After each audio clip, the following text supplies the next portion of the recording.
Hi అండి, బ్రెడ్తో పకోడీ చేస్తున్నాము. ఎప్పుడు అందరూ చేస్తూనే ఉంటారు, కానీ కొత్తగా ఇలా ట్రై చేయండి. ఒక ప్యాన్లో ఒక హాఫ్ గ్లాస్ వాటర్ వేసుకొని 3 బ్రెడ్ స్లైసెస్ అందులో పెట్టాలి. ఇందులో ఒక చిన్న ఉల్లిపాయ, చిన్న క్యాప్సికమ్ ముక్క, అదేవిధంగా ఒక పచ్చిమిర్చి సన్నగా తరిగి వేసుకోవాలి. కొంచెం కొత్తిమీర వేసుకోవాలి. బ్రెడ్ చాలా తొందరగా నానిపోతుందండి, ఉడికిపోతుంది కదా. ఒక్కసారి కలిపేసుకొని ఇందులో స్పైసెస్ యాడ్ చేసుకోవాలి. ఉప్పు, కారం మన టేస్ట్ అకార్డింగ్ తీసుకోవచ్చు. కొంచెం పసుపు, చాట్ మసాలా తీసుకుంటే టేస్ట్ బాగుంటుంది. ఈ విధంగా వేసుకొని బాగా కలుపుకోవాలి. ఇందులో మనం కొంచెం ఒక 2 స్పూన్ శనగపిండి యాడ్ చేయండి. యాడ్ చేసేసి బాగా కలుపుకుంటే మనకి ఒక పేస్ట్ లాగా రావాలండి. ఇలా కలుపుకొని చూసుకున్న తర్వాత కావాలి అనుకుంటే ఇంకొక స్పూన్ యాడ్ చేసుకోవచ్చు. నాకు ఇక్కడ ఇంకొంచెం లూజ్గా అనిపించింది కాబట్టి ఇంకొక స్పూన్ యాడ్ చేస్తున్నాను నేను.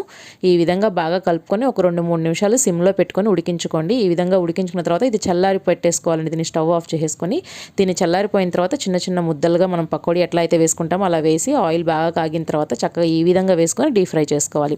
ఎప్పుడు ఒకేలా రొటీన్గా కాకుండా కొంచెం డిఫరెంట్గా ట్రై చేస్తే బాగుంటుంది కదా. ఇలా చాలా కొత్తగా చాలా బాగుంది టేస్ట్. తప్పకుండా ట్రై చేయండి. నా వీడియోస్ కనుక నచ్చితే లైక్ చేస్తూ ఉండండి, షేర్ చేస్తూ ఉండండి, నా ఛానల్ని సబ్స్క్రైబ్ చేసుకోండి.